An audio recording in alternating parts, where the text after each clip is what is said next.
ఇటు తల్లిదండ్రులు దూరం అయిపోయావు, అటు జైల్లో ఎవరు అధికారులు పట్టించుకోరు. అటువంటి పరిస్థితులు ఉన్నప్పుడు ఏమనిపించింది నీకు నైట్ టైంలో? అసలు ఇంకా క్రిమినల్ తయారవుతారు సార్. ఇంకా డబ్బు ఉంటే సార్ జైల్లో ఒక ఫ్యామిలీ తప్ప మొత్తం అన్నీ చేయవచ్చు. ఒకటి రెండు సంఘటనలు చెప్పండి, ఏం జరిగాయి? బిర్యానీ వస్తుంది సార్. బిర్యానీ ఎలాగొస్తుంది? ఎంత తీసుకుంటాడు? సెల్ ఫోన్, గంజాయి అనేది కామనా సార్? పైననే అది జైలు బోర్డు ఉంటుంది సార్, లోపల మొత్తం రెస్టారెంటే సార్. అది ఇక్కడ డబ్బులు ఉంటే ఏదైనా చేయొచ్చు. ఏదైనా చేయొచ్చు. ఒక అమ్మాయి పంపించి ఆ అమ్మాయి కూడా చేసుకోవచ్చు. మనం పానం బాగాలేదని చెప్పని డాక్టర్తో లోపల సెట్టింగ్ చేసుకుంటే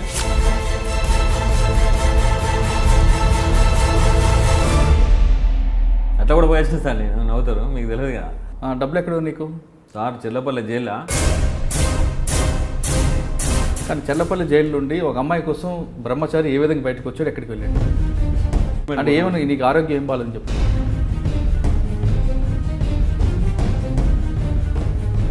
చెప్పిన తర్వాత ఉన్న విషయం చెప్తా. ఇన్ని రోజులు అవుతాను సార్, నాకు ఇది అవుతుంది అంటే సరే ఇష్టం, కానీ మమ్మల్ని బాధనం చేయకు. గాంధీ హాస్పిటల్లో వ్యభిచారం జరగదు కదా? 3 సంవత్సరాలు 8 నెలలు సార్ నేను ఫోన్ స్విచ్ ఆఫ్ చేయలేదు సార్. మీరు నమ్ముతారా? నేను జైలు ఉన్నా అంటే ఎవరు నమ్మపోయాను. వెంకటేశ్వర రెడ్డి సార్ వచ్చిండు, మనం లంగలమో దొంగలమో సార్. ఒక ఆఫీసర్ మనల్ని పిలిచి నీ బాధ ఏంటి, నీ పరిస్థితి అని చెప్పి మాట్లాడాడు. చెడునికి మనం చెడు పని చేసినా మంచిగా, కానీ మంచోడికి మనం మగదోనం చేయొద్దని చెప్పని ఫోన్ తీసేసిన సార్ నేను. వరంగల్ జైల్లో మహారాష్ట్ర వరకు ఏ గ్యాంగ్ అంటే ఏం చేసేవారు మీరు అందరు గ్యాంగ్ అంతా కలిపి? డ్రైవర్గా వాళ్ళు ఎంబడి పోయేది. వాళ్ళు ఏం చేసినా ఏమో మాకు తెలియదు. పలాని కాడు ఉండమంటే ఉండాలి, వాళ్ళు అయిపోయిన తర్వాత మళ్ళీ తీసుకురావాలి సార్. అట్లా పోయినా వాళ్ళు ఏం చేసేవారు? మీకు కార్లో కూర్చోబెట్టి అంటే ఎలా దొరికారు మరి? అతను చెల్లె వాళ్ళ ఫ్రెండు మందు తాగిన తర్వాత నన్ను వాడిని రమ్మని చెప్పిందంట. వీడు పోయిండు.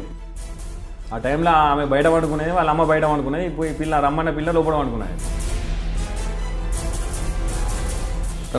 తర్వాత ఇక్కడ సిటీలో ఒక మర్డర్ చేశాను. మర్డర్ ఎందుకు?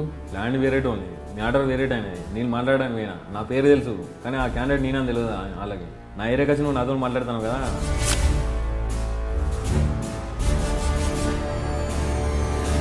బాడీలో పీస్ కూడా బయటికి వెళ్ళదని చెప్పి అన్నాడు సార్. అంటే చిటిక గారా నోడుతో వీళ్ళు అని చెప్పి వేపని తీసుకుని కొట్టేది. అంటే పోకరి సినిమాలో అలాగా. కానీ పాత స్నేహితులు, జైల్లో ఉన్న స్నేహితులు ఎవరు దగ్గర రావట్లేదు సార్. ఒకవేళ వచ్చినా మల్కజ్గిరి సిసిఎస్ బాలసింగ్ సార్ అంటే ఉన్నాడు సార్. ఫస్ట్ ఓపెనింగ్ కానించి నాకు గిలాస కానించి తీసుకొచ్చి ఇచ్చింది అతనే. నాకు కష్టం వచ్చినా సుఖం వచ్చినా ఒక అన్న ఒక తమ్ముడు లెక్క చెప్తా సార్. చాలామంది కుర్రాళ్ళు చెప్తున్న చెడు స్నేహం వల్ల అవ్వచ్చు, లేదా ఇంకొక పరిస్థితుల్లో అవ్వచ్చు, తుపాకీ పట్టుకొని క్రైమ్ హీరోగా వెళ్ళాలి, డాన్గా ఎదగాలి అనుకుంటున్న వాళ్ళకి ఒక మాజీ ఖైదీగా ఉన్న బ్రహ్మచారి ఇచ్చే సందేశం ఏంటి? 5 సంవత్సరాలు జైలు శిక్ష అనుభవించి నరకం నుంచి బయటకు వచ్చిన దయచేసి నేరాలు చేసేవాళ్ళు చెడు దోషం చేయకుండా, చెడు అలవాట్లు పడకుండా ఇంట్లో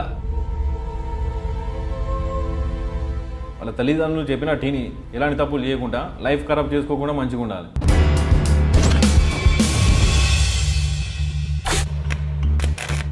వెల్కమ్ టు క్రైమ్ కన్ఫెషన్.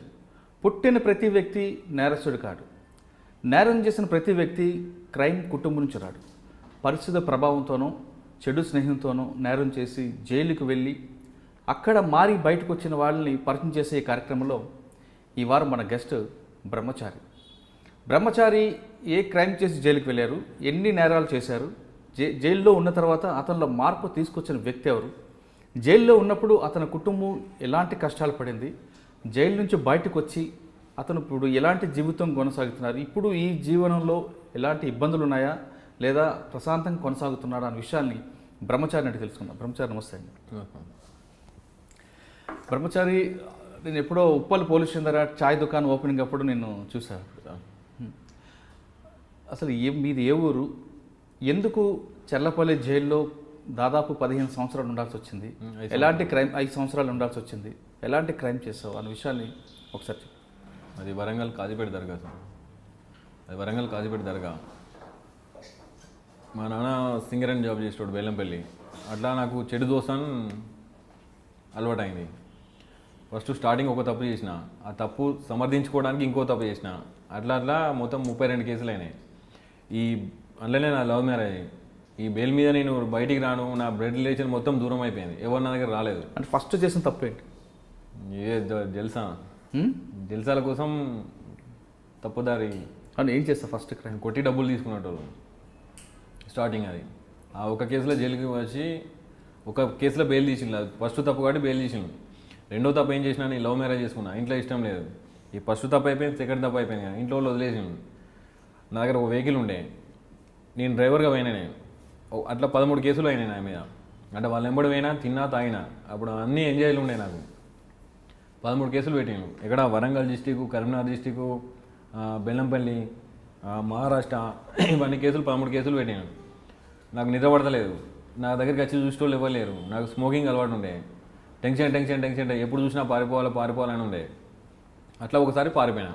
ఆ జైలు ఆ టైంలో ఈ నక్సలైట్కి సంబంధించిన ఆయనే ప్రతిఘటనకు వెపన్ సప్లై చేసేవాడు. ఆ కేసులో అతను అరెస్ట్ అయి ఉండే. అట్లా మా ఇద్దరికి పరిచయం ఏర్పడ్డది. బయటకు పోయిన తర్వాత కలుద్దామని చెప్పని. అంటే మేము జర్లపల్లి జైలుకి రాకముందు అప్పుడు వరంగల్లో ఉండే.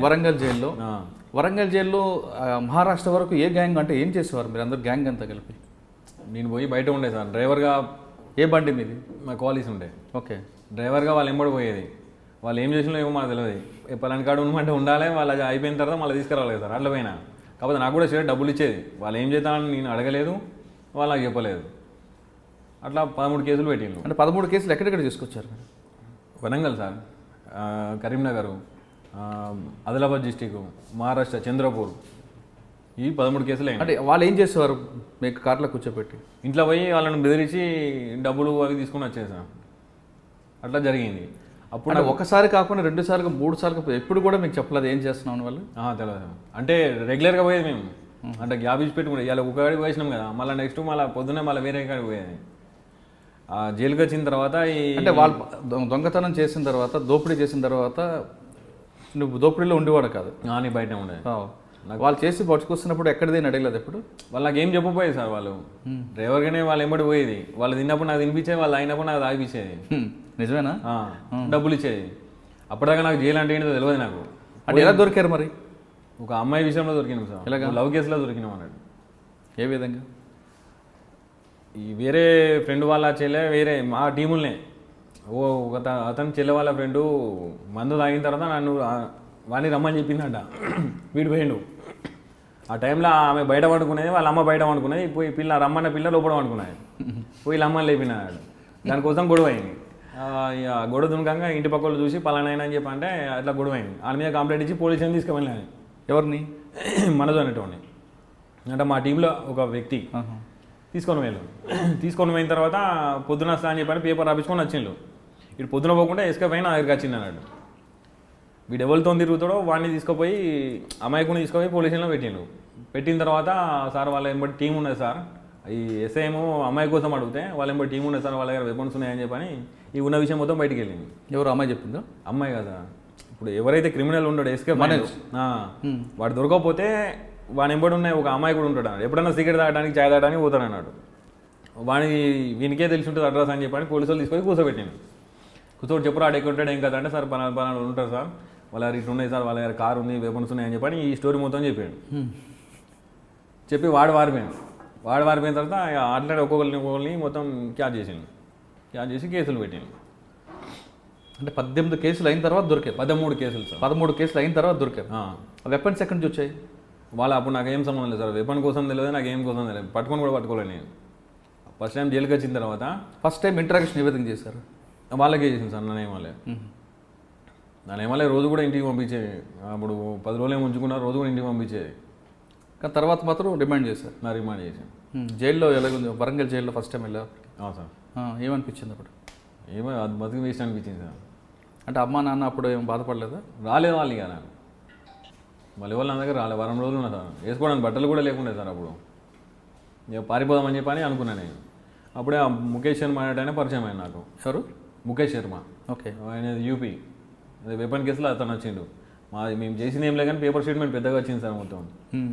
అయితే అందరు పిలిచి నన్ను అడిగేది, అట్లా ఎట్లా చేసిండు, ఏంటి, ఎట్లా వచ్చిందని చెప్పి అడిగేది సార్. చెప్పి నా తలకాయ ఖరాబ్ అయిపోయేది. నా బాధ నాకుంటే వాళ్ళు అడిగేది టార్చర్ అనిపించేది సార్. ఆయన చెప్పిండు అన్నాడు, బయటకు వచ్చిన తర్వాత కలుగు, నీకేమైనా హెల్ప్ కావాలని నేను చేద్దా అని చెప్పని అనుకున్నాడు అన్నాడు. నేను చెప్పిన నాకు వేరే దారి లేదురా బాయ్, నేను ఎస్కేప్ ఒకటే నాకు అని చెప్పంటే సరే బాయ్ అని చెప్పని అతనికి బెయిల్ ఒక 2-3 రోజులు బెయిల్ వచ్చేది. ఆ బెయిల్ వచ్చి వెళ్ళిపోయాను నేను. వెళ్ళిపోయిన 3 రోజులకు నాకు ఇంటర్వ్యూకి వచ్చాను. ఇంటర్వ్యూకి వచ్చి కొన్ని సామాన్లు కావాలి తీసుకొచ్చి ఇచ్చింది నాకు. తీసుకొచ్చిన తర్వాత నేను మహబూబ్నగర్ కోర్టు ఉండే నాది. పేచి పోయేటప్పుడు ఎస్కేప్ చేపించడానికి కూడా ట్రై చేసాను నేనే. ఒకసారి అయితే కాలేదు. నెక్స్ట్ టైం నేనే అయితే నువ్వు రాకని చెప్పి నేనే ట్రై చేసిన. ఫస్ట్ టైం ఏ విధంగా ట్రై చేశాడు ఆయన? సార్ నేను ఎస్కేప్ చేయడానికి ఎలా ట్రై చేశాడు? కొడదామన్నాడు అలా ఎవరిని? పోలీసు వాళ్ళని. ఆ. అప్పుడు వీలు కాలేదు. నెక్స్ట్ టైం పోయినాం. ఎలా పారిపోయావు? పోయినా సరే అయిపోయింది కదా కేసు కూడా అయింది కాబట్టి అయిపోయింది, ఎలా పారిపోయావు? కోర్టు దగ్గర 2 కానిస్టేబుల్ కొట్టి కంపౌండ్ ఏ దుంకి కోర్టు దగ్గర? మహబూబ్నగర్. కానిస్టేబుల్ కొట్టి పారిపోయి గోడ దూకి. ఓకే, తర్వాత పోలీసులు పట్టు దొరకలేదు అప్పటికి? దొరకలేదు. ఎక్కడ పారిపోయి? మహబూబ్నగర్. మహబూబ్నగర్ పారిపోయి హైదరాబాద్కి వచ్చిన. ఓకే, అంటే దాంట్లో పోలీసులు వెహికల్ చెకప్ ఏం లేదు. మరి చేతికి హ్యాండ్ కప్స్ ఉంటాయి కదా? లేవు, కోర్టు దగ్గర తీస్తారు కదా. ఓకే, హైదరాబాద్లో చేంజ్ చేస్తావు. ఆయన కలిసావా ముఖేష్ని? ఫోన్ చేసిన సార్ అతనికి. అతను నా నంబర్ నా దగ్గర ఉండే. ఫోన్ చేసిన నేను. ఫోన్ చేసిన తర్వాత 2 days తర్వాత వచ్చిండు ఆయన. వచ్చిన తర్వాత మళ్ళీ ఇలా కేసులు చేద్దామని చెప్పని అనుకున్నాం సార్. అప్పటిదాకా నాకు జైలు పోలీస్ స్టేషన్ ఏంటిదో నాకు తెలియదు. లోపలికి ఒక 1 వారం రోజులు ఉన్నదా అర్థమైంది నాకు. క్రైమ్ ఎట్లా చేయాలి ఏంటిదని అర్థమైంది. జైల్లో ట్రైనింగ్ అయ్యింది. వెపన్స్ కావాలని చెప్పంటే సరే నేను తీసుకొస్తా అన్నాడు. 2 వెపన్లు తీసుకొచ్చాను. ఎక్కడి నుంచి? అక్కడ నుంచి యూపీ నుంచి. ఓకే, వెపన్ తీసుకొని వచ్చాను. తీసుకొని వచ్చిన తర్వాత ఎందుకు వెపన్స్ కావాలని అడిగావు? క్రైమ్ చేయడానికి. ఎందుకు క్రైమ్ చేయాలనిపించింది? మార్పు రావాలని జైలు నుంచి ఉన్నాం, మన అమ్మా నాన్న రాలేదు, ఒకే జత బట్టలతో ఉన్నప్పుడు బయటకు వచ్చి మారాలని నాకు తెలిసి సార్, జైలుకు పోయిన తర్వాత మారదామని ఎవరు అనుకోరు. ఎందుకంటే ఇప్పుడు అక్కడ ఉన్న వాతావరణం, ఉన్న ఆఫీసర్లు, ఇప్పుడు అలాగే సార్ ఇప్పుడు జీతం వస్తుంది. వాళ్ళ డ్యూటీ ఏంటిది? రావాలి, ఆఫీస్కి రావాలి, వారానికి ఒకసారి రౌండ్కి వస్తారు, వాళ్ళు వచ్చే ముందు పినాలు చల్లుతారు, కొంచెం షోప్ టాప్ చేస్తారు, అయిపోతుంది. మీకు ఏం ప్రాబ్లం ఉన్నా ఏంటిదని చెప్పని ఒక ఆఫీసర్ మాట్లాడారు. వాళ్ళ బాధలు ఏంటిదో తెలుసుకోరు. వాళ్ళు ఇట్లా 5 నిమిషాలు వచ్చి ఇట్లా పోతారు సార్. వాళ్ళకి ఏం అవసరం లేదుగా, అడగరు. వీళ్ళు ఏమనుకుంటారు సార్, ఇప్పుడు లోపల ఉన్న తర్వాత ఆయన వాళ్ళు రారు, దోస్తులు రారు, రిలేషన్ మొత్తం కట్ అయిపోతుంది. ఇంకోటి రిమైండ్ అంటే చిన్న కేసులను పెద్ద కేసులను అందరినీ ఒక దగ్గర కలుపుతారు సార్. వాళ్ళకి ఏం పని ఉంటుంది? ఎప్పుడు ఏదో ఒకటి మాట్లాడుకుంటాను అన్నట్టు. 4 పరిచయం అవుతారు అక్కడనే జైల్లో. ఇంకా పెద్ద క్రిమినల్ అయ్యడానికి అవకాశం ఉంటుంది కానీ మారడానికి అవకాశం ఉండదు సార్. ఓకే, అంటే అక్కడ పరిచయంతో వెపన్ తీసుకోవాలనుకున్నా. వెపన్ తీసుకొచ్చి ఇచ్చారు ముఖేష్? ఓకే, తర్వాత ఏం చేస్తారు వెపన్ తీసుకొని? తర్వాత పెద్ద అడ్రస్ తీసుకొని వాళ్ళకు లెటర్ ప్యాడ్ రాసి ఇచ్చేసాను. ఇచ్చి 10 లక్షలు. ఈ ఆలోచన ఎవరు ఇచ్చారు? అతను ఇచ్చింది. అంటే మేము జైల్లో ఆల్రెడీ ఫస్ట్ టైం మాట్లాడుకున్నాం సార్. ఇట్లా చేస్తే ఇట్లా ఉంటుందని చెప్పని మాట్లాడుకున్నాం. వాళ్ళు లిస్ట్ అంతా రెడీ చేశారు. ఎవరెవరిని చేశారు, బెదిరించారు? పెద్ద సార్, ఇప్పుడు లారీలు అవి ఉంటాయి, బస్సులు అవి ఉంటాయి కదా సార్, వాళ్ళని. పెద్ద బిజినెస్ వడ్డీ వ్యాపారాలు ఉంటారు కదా వాళ్ళని. అంటే లెటర్ ప్యాడ్ మీద ఎవరు, ఏ పేరు మీద రాసేవారు? ప్రజెక్ట్ మన చంద్ర పుల్లారెడ్డి గ్రూప్ అని ఉంటారు. ఓకే, లెటర్ రాస్తే వాళ్ళు తీసుకొచ్చి ఇచ్చేవారు సార్. కొంతమంది పోలీస్ కంప్లైంట్ ఇస్తే ఇవ్వరు సార్. ఎందుకు అంత నమ్మకం? సినిమా అంతా సినిమాలో ఇయ్యరు. అంటే మీరు అడిగిగానే డబ్బులు తీసుకొచ్చి ఇస్తారు. ఆ విధంగా ఎంత కలెక్ట్ చేశారు? దాదాపు 1,20,00,000 దాకా చేసినాను. 1,20,00,000 దాకా చేసినాను. ఏం చేశారు డబ్బులు? అరెస్ట్ అయింది సార్. అరెస్ట్ అయిన దొరికినాయి. ఒక 8 నెలలు 9 నెలల తర్వాత దొరికినా సార్ నేను. ఇప్పుడు ఫస్ట్ 16 కేసులు చేసినట్టారు కదా? 16 కేసులు ఉట్టిగా మీద పడేసాను నాకు. నెక్స్ట్ ఇప్పుడు అది పండిత్ ముఖేష్ శర్మ అతన్ని కలిసిన తర్వాత ఒరిజినల్గా ఒక 6 కేసులు చేసిన. 6 కేసులు చేస్తావు? ఫస్ట్ ఎవరికి వెళ్ళి బెదిరించారు లెటర్ రాసి? మా ఇక్కడ కోంపల్లి ఉంటాడు సార్. ఎంత? 20 లక్షలు వచ్చాడు స్టార్టింగ్. ఫస్ట్ అది బోనియా? అంటే తీసుకొని డైరెక్ట్గా ఇచ్చాడా లేదంటే అక్కడ పెట్టాడా? మేమే పోయినాం సార్ ఇంటికి. ఆఫీస్ ఉంటుంది ఆయనది. ఆయన మొత్తం మాకు ఇన్ఫర్మేషన్ ఇచ్చే అతను ఒక అతను ఉండే. అతని ద్వారా ఏ టైంలో ఇంట్లో ఉంటాడో, ఏ టైంలో ఆఫీస్ ఉంటాడో తెలుసుకొని డైరెక్ట్ పోయినాం ఇద్దరం. పోయి ఆ లెటర్ ఇచ్చినా మీరు డబ్బులు కావాలని చెప్పండి. సరే అని చెప్పని ఇచ్చాను. అంటే 50 లక్షలు అడిగినాం సార్. అని డబ్బులు నాకు లేవు, 20 లక్షలు ఉన్నాయి, నాకు కొంచెం టైం కావాలన్నాడు. సరే అని చెప్పని 20 లక్షలు తీసుకున్నాం. మళ్ళీ వస్తామని చెప్పినా మళ్ళీ పోలేగా. 20 లక్షలు ఏం చేశారు? 20 లక్షలతో ఇంకా 2 వెహికల్ వేయించినాం సార్. ఒక వెహికల్ తీసుకున్నాం. ఏ వెహికల్ అది? 4 వీలర్ కార్. ఓకే. అటు మొత్తం టీం ఎంతమంది మీరు? టీం మొత్తం 4 అందులో బ్రహ్మచారి, ముఖేష్ శర్మ, రాజు అనేటైనా సదానందం అనేటైనా. ఓకే. ఈ నలుగురు ఇంకో టీం ఫామ్ చేశారా? మనకు 2 వెపన్స్ తెప్పించుకున్నారు. ఆ. తర్వాత ఎక్కడికి వెళ్ళారు ఇంకా? తర్వాత కర్ణాటక. ఎందుకు అంత దూరం ఎందుకు? ఇక్కడ ఉంటే సరిపోరేనా? అక్కడ ఉన్నారని తెలిసి అక్కడ పోయినాను సార్. అక్కడ నుంచి ఒక 40 లక్షలు తీసుకున్నాను. తర్వాత ఇక్కడ సిటీలో ఒక మర్డర్ చేశాను. మర్డర్ ఎందుకు? అంటే ఒక ల్యాండ్ విషయంలో మాట పెరిగింది అన్నాడు. ఏ పోలీస్ స్టేషన్లో? అయితున్నారు. ఎవరిని మర్డర్ చేశారు? ఆ ల్యాండ్కి సంబంధించిన అతను. అంటే ల్యాండ్ వేరేట్ ఉంది, మ్యాటర్ వేరేట్ అనేది. నేను మాట్లాడడానికి పోయినా, నా పేరు తెలుసు కానీ ఆ క్యాండిడేట్ నేనని తెలియదు వాళ్ళకి. ఒకసారి 2 సార్లు మాట్లాడిపిస్తే సరే అన్నాడు. కొన్ని డబ్బులు కూడా ఇప్పించిన సార్, 50,000 కూడా ఇప్పించిన సైడ్కి అమ్మని చెప్పని. సరే చూద్దామని అన్నాడు.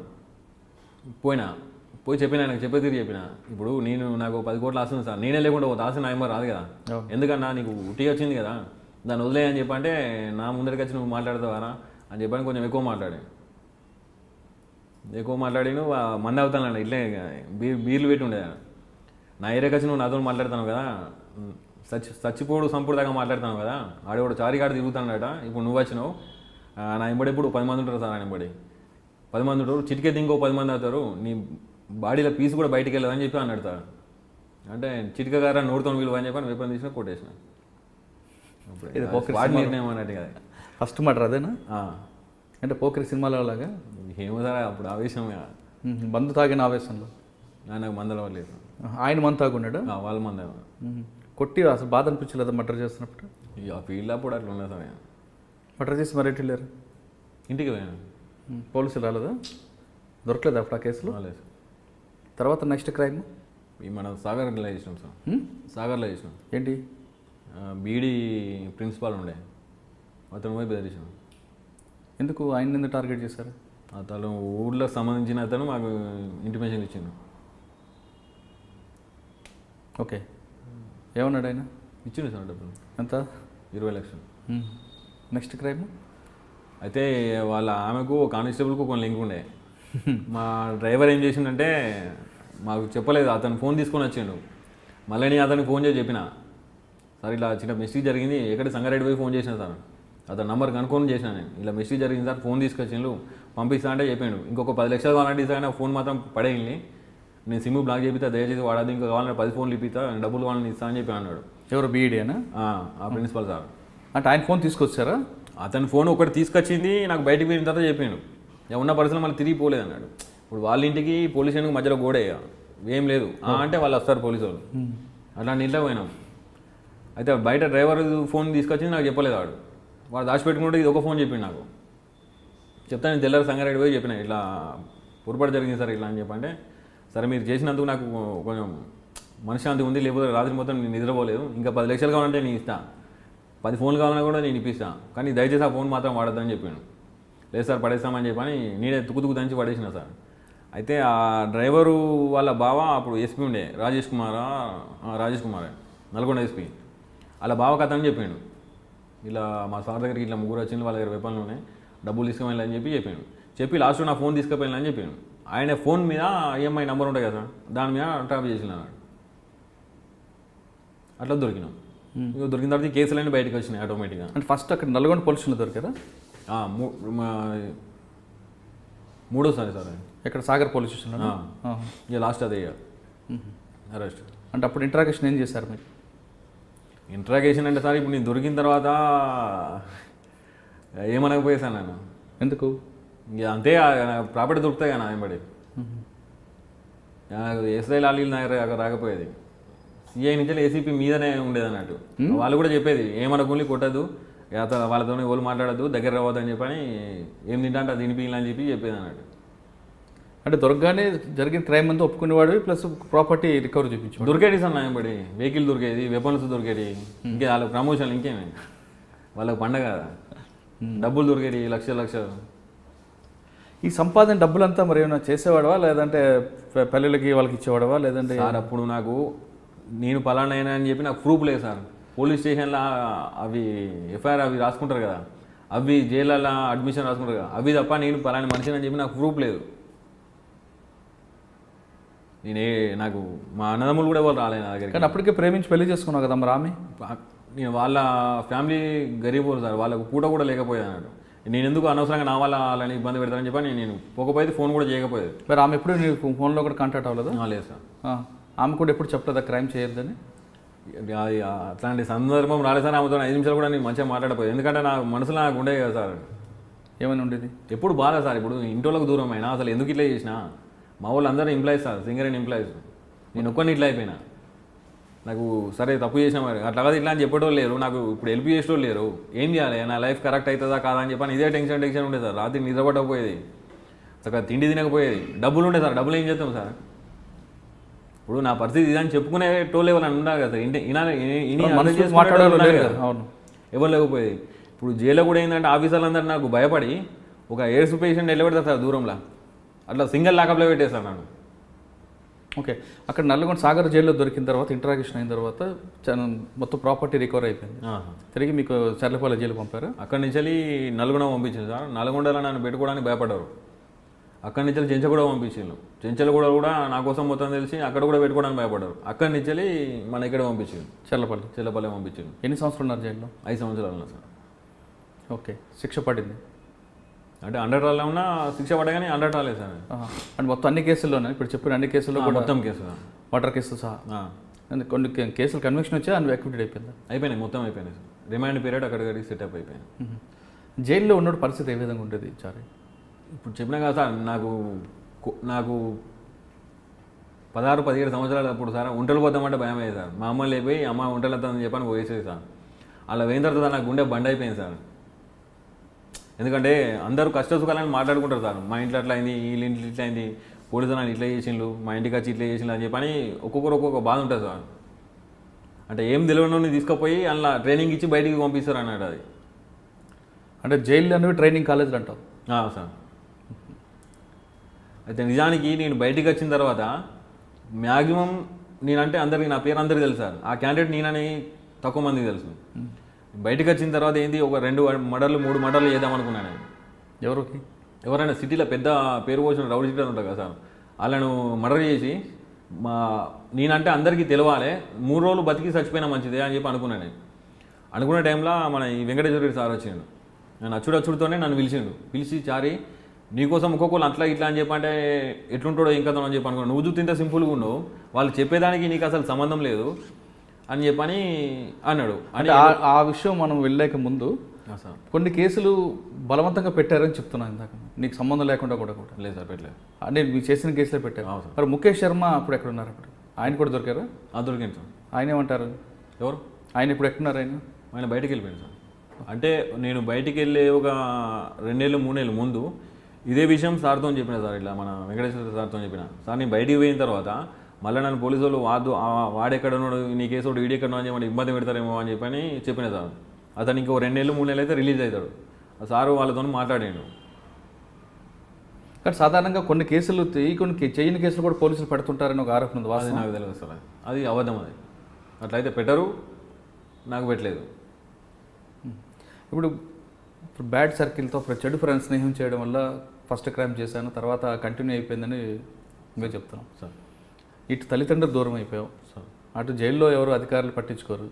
అటువంటి పరిస్థితులు ఉన్నప్పుడు ఏమనిపించింది నీకు నైట్ టైంలో? అసలు ఏం చేసాం సార్, ఇంకా క్రిమినల్ తయారవుతారు సార్. ఇంకా ఇప్పుడు డబ్బు ఉంటే సార్ జైల్లో ఒక ఫ్యామిలీ తప్ప మొత్తం అన్నీ చేయవచ్చు.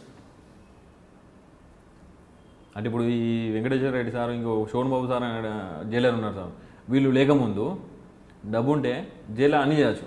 1-2 సంఘటనలు చెప్పండి, ఏం జరిగాయి? బిర్యానీ వస్తుంది సార్, మందు తాగొచ్చు. బిర్యానీ ఎలాగొస్తుంది? స్టాఫ్ తీసుకొచ్చింది సార్ లోపలికి. ఎంత తీసుకుంటాడు? 500-1000 రూపాయలు తీసుకుంటారు బిర్యానీకి. బిర్యానీ 200 రూపాయలు కదా? బిర్యానీ 200 రూపాయలు. 100 రూపాయలు వస్తుంది సార్. మందు 1000 రూపాయలు 2000 తీసుకుంటారు. సెల్ ఫోన్ 5000 తీసుకొస్తారు. గంజాయి అనేది కామనా? కామన్. అది సార్ పైననే అది జైలు బోర్డు ఉంటుంది సార్, లోపల మొత్తం రెస్టారెంటే సార్ అది. కానీ లోపల ఆల్రెడీ ప్రతి ఆదివారం నాడు మటన్ ఇస్తారు, బుధవారం నాడు ఎగ్ ఇస్తారు, ఇంకా అవన్నీ ఎందుకు? అవి లేనోనికి సార్, అది లేనోనికి ఒక పూట. ఇప్పుడు రోజు ఉన్నోళ్ళ తింటా అంటే వాళ్ళ ముఖాలు చూస్తారు కదా, ఈ ఒక రోజైనా మీరు తిరుగులు అని చెప్పని ఇస్తారు అట్లా. ఆహా.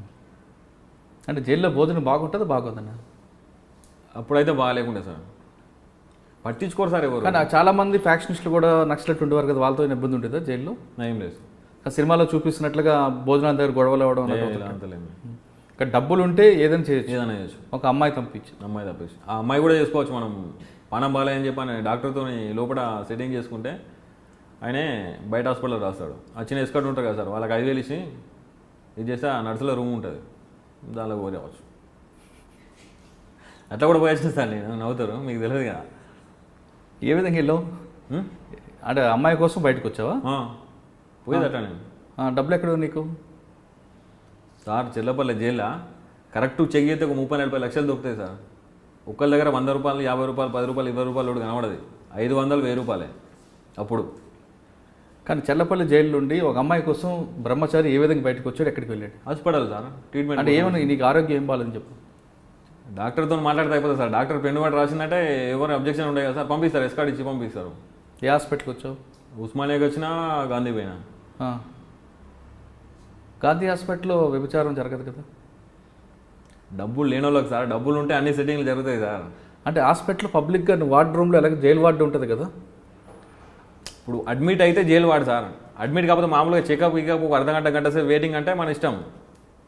అక్కడ పక్కకు కూర్చోవచ్చు, వాళ్ళు లోపల కూర్చోవచ్చు. ఇప్పుడు ఎవరైనా ఇట్లా మనకు తెలుసా, ఇప్పుడు ఎవరైనా వచ్చి నేను చెప్తా ఇలా పలానా వాళ్ళు సార్ ఫోన్ చేసుకోవాలి, మీకు ఏమంటే చూసుకుంటా అని చెప్పండి సరే అని చెప్పి ఫోన్ ఇస్తారు. మంచి కూర్చొని మాట్లాడుతుంది. ఎవరైనా చెప్తే అక్కనో చెల్లెనో మరదలో గిరదలో అని చెప్తాను నేను. చెప్పిన తర్వాత ఉన్న విషయం చెప్తా, ఇన్ని రోజులు అవుతాను సార్ నాకు ఇది అవుతుంది అంటే సరే నీ ఇష్టం, కానీ మమ్మల్ని బాధనం చేయకు, మరీ ఇంత చేయకని చెప్పి చెప్తారు. వాళ్ళకి అమౌంట్ ఇచ్చేసా అయిపోయా, ఇంకేం. కానీ మరి రూమ్ కావాలి కదా? రూమ్ ఎక్కడ ఉంది సార్, ఎందుకు దొరికాయి? అంటే గాంధీ హాస్పిటల్లోనేనా, ఉస్మానియాలోనా? ఆడది ఉన్నాయి, ఈడ ఉన్నాయి. కోర్టు పోయినప్పుడు కూడా చేసిన సార్ నేను. కోర్టు పోతే 5,000 ఇచ్చేది నేను. ఇచ్చేది కారు తీసుకొని వచ్చేది మా వాళ్ళు. అలా ఫోన్ చేసేది, పలానా కోర్టు కాడికి పోతాను రామంటే కారు తీసుకొని వచ్చేది. కోర్టు అయిపోయిన తర్వాత అప్పుడు మన ఇవి ఉండే కదా సార్, ఇప్పుడు వైట్ గ్లాసులు ఉన్నాయి, అప్పుడు ఫిలిం ఉండే కదా, లోపల మంచిగా ఉంటే ఎవరు కనిపించకపోయేది. ఆ కారు పక్కన పెట్టేది కోర్టు గోడకి ఇట్లా. గంట సేపు ఉండేది. వాళ్ళు వచ్చిన తర్వాత బిర్యానీ వాళ్ళకి మంది ఇప్పించేది, 5,000 ఇచ్చేది. అంటే డబ్బులు ఉంటే జైల్లో ఏదైనా చేయొచ్చు? ఏదైనా చేయొచ్చు సార్. లోపల నుంచి మర్డర్లు చేయవచ్చు, ఇంకా కేసులు చేయవచ్చు, ఏమైనా చేయవచ్చు. మర్డర్కి చాలా మంది ప్లాన్లు వేస్తుంటారు అంటారు, నిజమే? నిజమే. మీకు తెలిసింది ఎవరైనా జరిగింది అక్కడ? మేము కూడా చేసినాం కదా సార్. ఎవరు ప్లాన్ చేస్తావు జైల్లో ఉండి? చెప్పి 3-4 టార్గెట్ పెట్టుకున్నా సార్. వాళ్ళు బయటకు వచ్చిన తర్వాత వేద్దామని చెప్పి అనుకున్నా. వాళ్ళ ఇన్ఫర్మేషన్ మొత్తం తెలుసుకున్నా. వాళ్ళు 80 రోజులతో మాట్లాడేది రోజు నేను ఫోన్లో. 3 సంవత్సరాలు 8 నెలలు సార్ నేను ఫోన్ స్విచ్ ఆఫ్ చేయలేదు సార్. మీరు నమ్ముతారా? నేను జైలు ఉన్నా అంటే ఎవరు నమ్మపోయాను. నేను వెంకటేశ్వర రెడ్డి సార్ వచ్చిండు, నాతో పిలిచి మాట్లాడిండు, ఇంకా అద్దు ఫోన్ అనుకున్నా. ఎందుకంటే మనం లంగలమో దొంగలమో సార్. ఒక ఆఫీసర్ మనల్ని పిలిచి నీ బాధ ఏంటి, నీ పరిస్థితి అని చెప్పి మాట్లాడిండు. మా అమ్మ నేను జైల్లో ఉన్నప్పుడు చనిపోయింది సార్. నాకు కళ్ళకు నీళ్ళు రాలే, నాకు అదృష్టం లేదు, చూసే అదృష్టం లేదు, చనిపోయిందని చెప్పి అనుకున్నా. ఆ సార్ నాతో 5 నిమిషాలు మాట్లాడిన తర్వాత నా కళ్ళ కూడా నీళ్ళు వచ్చినాయి. నేను పోయి కూర్చొని నాకు స్మోకింగ్ అలవాటు ఉన్నది. ఒక 4-5 సిగరెట్ల దాకా ఆలోచించిన నేను. వద్దు, చెడునికి మనం చెడు పని చేసినా మంచిగా, కానీ మంచోడికి మనం మగదోనం చేయొద్దని చెప్పని ఫోన్ తీసేసిన సార్ నేను. అంటే నా దగ్గర పెట్టుకోపోయేది. ఇప్పుడు వేరే వాళ్ళ దగ్గర నుంచి ఉంటే ఎప్పుడైనా పోతే అవసరం ఉంటే పోయి మాట్లాడుకొని వచ్చేది, కానీ నేను ఫోన్ మెయింటైన్ చేస్తూ బంద్ చేసిన నేను. అంటే 3 సంవత్సరాలు కంటిన్యూ చెల్లపల్లి 3 సంవత్సరాలు 8 నెలలు సార్ ఫోన్ మాట్లాడుతూనే ఉన్నాను. ఫోన్ స్విచ్ ఆఫ్ చేయలేదు సార్ నేను. కానీ మధ్యలో పోలీసులు తనిఖీలు, జైలు వార్డులు తనిఖీలు దొరుకుతుంటాయి కదా సార్. జైల్లో 100 రూపాయలు దొరికితే ఏం తెలియని తీసుకుపోయి కొట్టి సింగల్ వేసి వాళ్ళు ఇంటర్వ్యూకి అడిగేస్తారు. అది జైలు రూల్, అది మాన్యువల్. అది నా జేబులో నేను లోపల నుంచి బయటకు వచ్చేటప్పుడు పైసలు పెట్టుకొని వచ్చేది, బయట నుంచి లోపల పోయేటప్పుడు పైసలు పెట్టుకొని వచ్చేది. నా జేబులో చేయి పెట్టకపోతే నా దగ్గర రాకపోయేది ఎవరు. అంటే 3 సంవత్సరాలు 8 నెలలు ఎంతమందికి పథకం వేసావు అంటే చంపడానికి? 3 మనుషులు ఉండేదా, వాళ్ళను ఈజీ మర్డర్ చేసి నేను ఈ సిటీకి డాన్ ఇద్దామనుకున్నా. అంటే నా ఆలోచన అప్పుడు అట్లా ఉండే, ఈసారి రాకపోతే. అంటే సార్ రాకపోయి ఉంటే ప్లాన్ చేసి సక్సెస్ అయ్యేది. ఓకే. అంటే బీలాగా ఎంతమంది ఇంకా ప్లాన్లు వేసేవారు సెల్ ఫోన్ వాడుతూ? అప్పట్లో పరిటాల రవి మర్డర్ కూడా జరిగింది కదా సార్, మీ జైలు నుంచి జరిగినట్లు? జైలు నుంచి జరిగింది సార్. అది మీకు తెలుసా? తెలుసు, కానీ మాకు అంత పరిచయం లేకుండా సార్. అంటే బీలాంటి గ్యాంగే కదా అది. చర్లపల్లి జైల్లో గ్యాంగ్ వార్ జరుగుతూనే అంటారు, వాస్తవం అనేది? నిజమే సార్. నిజం. ఎలా జరుగుతుంటాయి, ఎందుకు జరుగుతాయి? ఇప్పుడు అసలు ఇప్పుడు రూల్ ఏంటంటే సార్, ఇప్పుడు చిన్న కేసు ఒక బ్లాక్ వాళ్ళకి సపరేట్ పెట్టాలి, పెద్ద కేసులను అందరినీ పెద్ద కేసు దాన్ని పెట్టాలి. ఇప్పుడు జైలు అట్లాగా సార్, ఎవరు ఇష్టం ఉన్నట్టు వాళ్ళు పంపిస్తారు అన్నాడు. ఇప్పుడు చిన్నోడు ఒక పెద్దోడు ఒక నలుగురు కలుస్తారు సార్. ఇప్పుడు నైట్ మినిమం ఒక 10:30, 11, 12 దాకా పండుకోరాళ్ళు. వాళ్ళకి పని ఏముంటుంది సార్, ఏముంటాయి కదా, ఇట్లే ముచ్చాలు పెట్టుకుంటారు. అరే బయట పోయిన తర్వాత అది చేద్దాం రా, మా ఇంటి సైడ్ ఇది ఉన్నది, మా చుట్టాల దాంట్లో ఇది ఉన్నది అని చెప్పని ఇట్లా మాట్లాడుకొని ఒకళ్ళ నంబర్ ఒకళ్ళకి ఇచ్చుకుంటారు సార్. ఇచ్చుకొని బయట పోయిన తర్వాత ఆటోమేటిక్గా కలుసుకొని మళ్ళీ వాళ్ళు ఒక టీం అవుతారు. ఈ లంచతనం దొంగతనం చేసిన వాళ్ళు ఎప్పటికీ ఆగది, నాలో లటికి దొరుకుతాం. వాళ్ళు దొరికి మళ్ళీ లోపలికి వచ్చిన తర్వాత వీళ్ళు ముగ్గురు వస్తారు కదా సార్, ఈ ముగ్గురు ఇంకో 10 మందికి పరిచయం అవుతారు. అప్పుడు మళ్ళీ డివైడ్ అయిపోతారు అన్నట్టు. మళ్ళీ వాడు పోయి ఇంకో టీం తయారవుతాడు, వీడు పోయి ఇంకో టీం తయారవుతాడు, వీడు పోయి ఇంకో టైం, అట్లా క్రైమ్ ఎక్కువ జరుగుతుంది.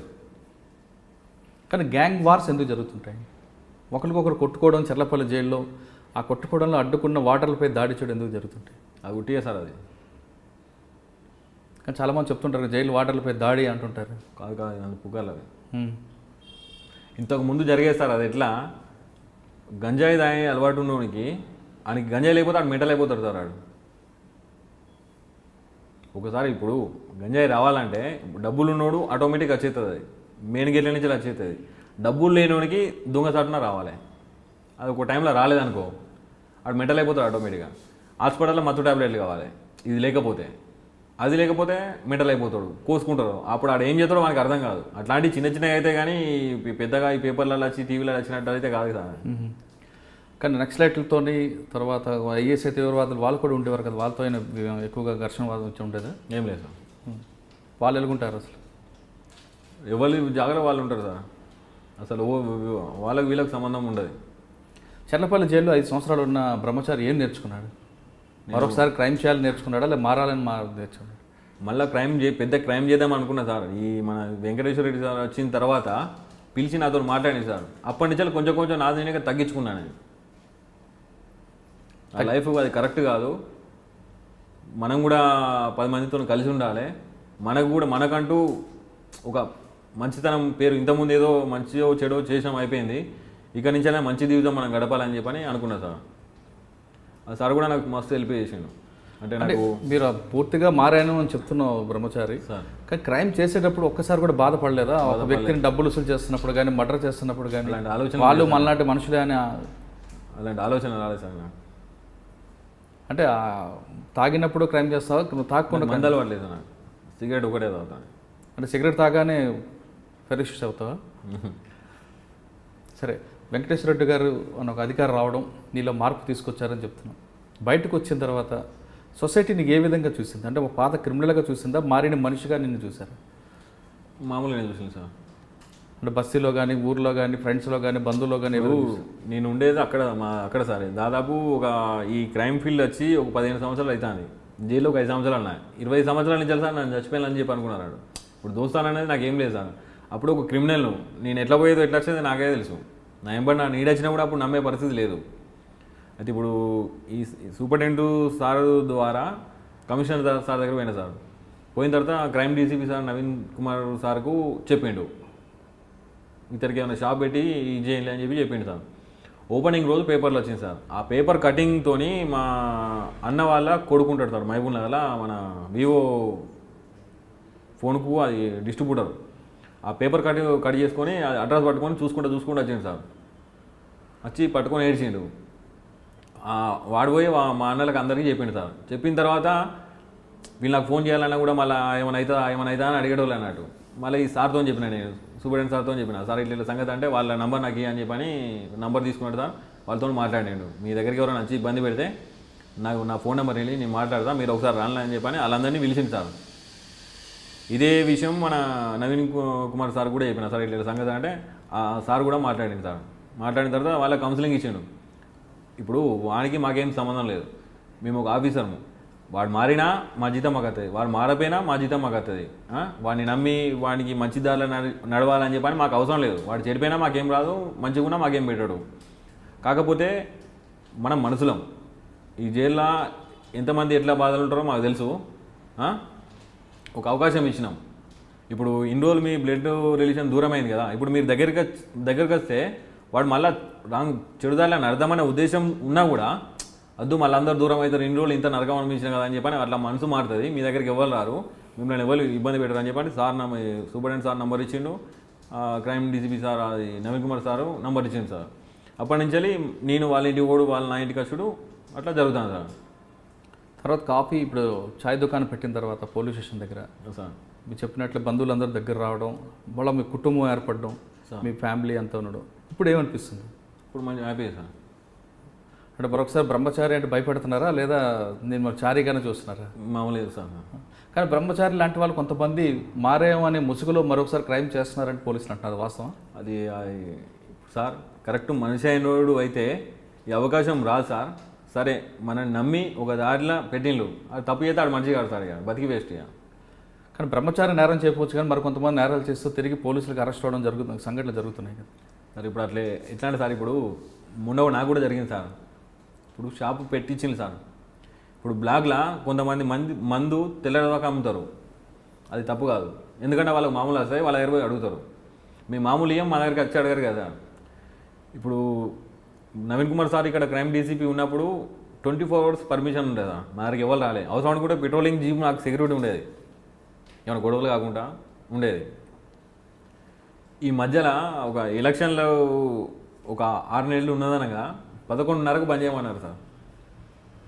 ఇప్పుడు నాకు వెళ్ళాలి సార్, ఇప్పుడు నాకు సంపాదించి పెట్టింది ఏం లేదు, ఇల్లు కిరాయి వెళ్ళాలి, మా కొడుకు స్కూల్ ఫీజు వెళ్ళాలి, మెయింటెనెన్స్ వెళ్ళాలి కదా సార్. మీరు మళ్ళీ ఏం చేయాలి సార్ నేను? ఇంకోటి ఫిట్టర్ లెవెల్లో కంప్లైంట్ ఇచ్చిండ్రు.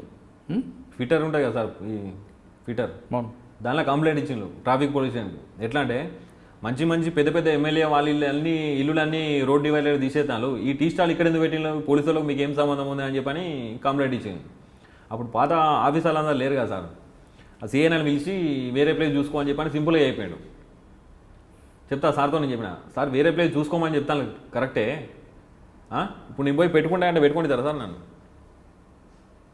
పెట్టుకోండి సార్ ఎవరైనా.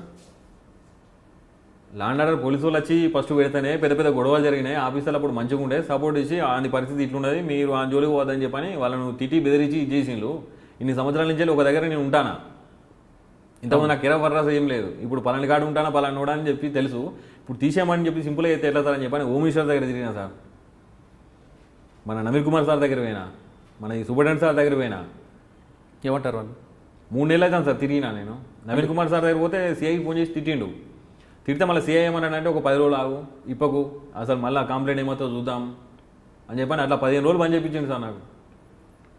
నువ్వు మారిన బ్రహ్మచారికి మరొకసారి వేధింపులు గురైనప్పుడు వాళ్ళు తిరిగి మరొకసారి క్రైమ్ చేయాలనిపిస్తుందా లేదా బయట ఉండే పోరాటం చేయాలనిపిస్తుంటుంది? అయితే మాటకు నాకు సార్ చెప్పేది సార్, నవీన్ కుమార్ సార్ మాట చెప్పేది, సూపరింటెండెంట్ సార్ కూడా చెప్పేది. ఇప్పుడు మనము రాంగ్ రూట్లో ఉన్నప్పుడు మనకు అన్నీ అనుకూలంగా ఉంటాయి, కొంచెం మనం సీదా పోతాం కాబట్టి కొన్ని లేనిపోని అన్నీ రోడ్డు మీద పోతాను కుక్కలు మొరుగుతాంటే మొరిగిన కుక్కల కల్లా మనం సమాధానం చెప్పుకుని ఉండాలి. మన టైం సరిపోదు, పట్టించుకోవద్దు, మన టైం బాగాలేనుకొని సపరేట్గా ఉండాలి, ఓపిక పడాలి, ఓపిక పడితే నీకు మంచి రోజులు వస్తాయని చెప్పేసారు. అట్లనే ఉండేది. అంటే ఇప్పుడు ఉన్న టీ స్టాల్లో వివాదంలో ఓపిక్గా ఉండి ఒక సమస్య పరిష్కారం చేసుకోవడానికి బ్రహ్మచారి పోరాటం చేస్తారు. ఇంతకుముందు నాకు హెల్ప్ చేసే వాళ్ళు ఎవరు లేకుండా కదా సార్. ఇప్పుడు మా అన్నల ఎంప్లాయీస్ నాకు ఏం ప్రాబ్లం వచ్చినా కూడా 10 లక్షలు కావాలని కూడా ఇప్పుడు ఇస్తారన్నట్టు. కానీ పాత స్నేహితులు, జైల్లో ఉన్న స్నేహితులు ఎవరు దగ్గర రావట్లేదు సార్. ఒకవేళ వచ్చినా నాకు ఈ మల్కజ్గిరి సిసిఎస్ బాల్సింగ్ సార్ అంటే ఉన్నాడు, ఫస్ట్ ఓపెనింగ్ కానించాలి నాకు గిలాస కానించాలి తీసుకొచ్చి ఇచ్చింది అతనే. ఆ క్రైమ్ డీసీపీ సిఏతో చెప్తే సిఐ వీళ్ళకి చెప్పినాడు.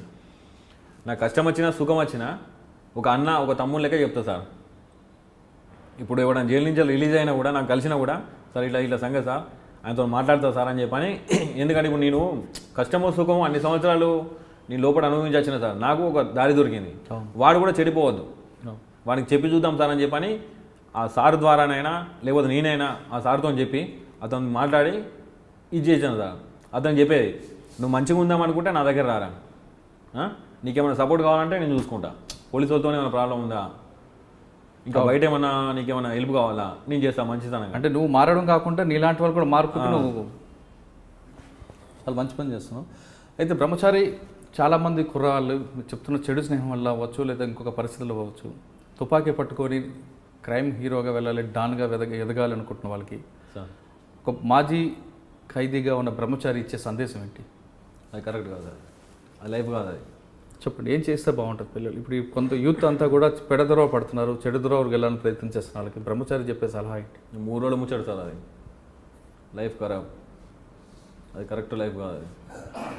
అంటే వాళ్ళు కూడా సినిమాలో హీరోలాగా అవ్వాలి లేదా అడ్డగా డబ్బులు సంపాదించాలనుకున్నప్పుడు ఏం చేయాలి వాళ్ళు? హీరో కాదు సార్, జీరో సార్, జీరో అవడానికి. అంటే మీకు 15 సంవత్సరాలు 5 సంవత్సరాల అనుభవం తర్వాత జరిగిందనా? అవును సార్.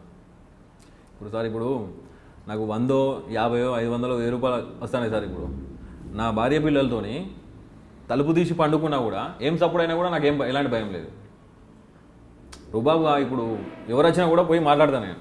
అప్పుడు మేము ఉండే ఇంటి దగ్గర కుక్క మొరిగినా టెన్షన్ ఎవరు వచ్చిండ్రు, కొత్త వెహికల్ పోయినా కొత్త మనిషి పోయినా కూడా ఎవరినే ఏంటిదని చెప్పని కొన్ని కిలోమీటర్ పోయి ఎంక్వైరీ చేసేది సార్. పలాని నంబర్ వెహికల్ ఎక్కడి నుంచి ఎక్కడ పాసింగ్ ఎక్కడదని చెప్పని తిరిగేది. ఆ ఏరియా ఎంబడే ఖాళీ చేసేది. అంత టెన్షన్ ఉండేది. ఇప్పుడు నాకేం టెన్షన్ లేదు కదా. తప్పు చేసుడు ఎందుకు, ఆ లక్షలు ఇంట్లో పెట్టుకుంటే ఎందుకు, టెన్షన్ ఎందుకు సార్? ఇప్పుడు మనశ్శాంతి లేకుండా ఎందుకు సార్? లక్షల కోట్లు మనకి ఎందుకు? అది డబ్బుంటే కాదు, మనిషికి మనశ్శాంతి ఉండాలంటున్నారు బ్రహ్మచారి. అంటే యువతకు తుపాకీ పట్టుకొని నేరాల బాట పడకుండా దానివల్ల వచ్చేది హీరో కాదు జీరో అంటున్నారు బ్రహ్మచారి. బ్రహ్మచారిని చూసి ఇప్పటికైనా కొంతమంది యువకులు ఖచ్చితంగా మారాలని కోరుకుందాం. ఇది ఈ వారం బ్రహ్మచారితో ఎక్స్క్లూజివ్ ఇంటర్వ్యూ. వచ్చే వారం మరో గెస్ట్తో మళ్ళీ కలుద్దాం. అంతవరకు నమస్కారం. నా పేరు బ్రహ్మచారి. గతంలో నేరాలు చేసిన, తెలిసో తెలియకో నేరాలు చేసిన, 5 సంవత్సరాలు జైలు శిక్ష అనుభవించి నరకం నుంచి బయటకు వచ్చిన, ఇప్పుడు నా లైఫ్ నాకు తెలుసుకొని మంచిగా ఉంటానా? దయచేసి నేరాలు చేసేవాళ్ళు చెడు దోషాన్ని చేయకుండా, చెడు అలవాట్లు పడకుండా ఇంట్లో వాళ్ళ తల్లిదండ్రులు చెప్పిన టీని మంచిగా ఉండాలి. ఎలాంటి తప్పులు చేయకుండా, లైఫ్ ఖరాబ్ చేసుకోకుండా మంచిగా ఉండాలి. For more videos, subscribe to iDream. And loads of fun entertainment and content, do watch iDreams. Do subscribe iDream Media. దయచేసి iDreamsకి మీరు సబ్స్క్రైబ్ చేయాల్సిందిగా నేను కోరుతున్నాను. I am Dr. Nayak, DT Nayak. For more videos, please subscribe to iDream. Please subscribe iDream News. Please subscribe iDream. Please subscribe iDreams. మీరు చూస్తున్నారు iDream News.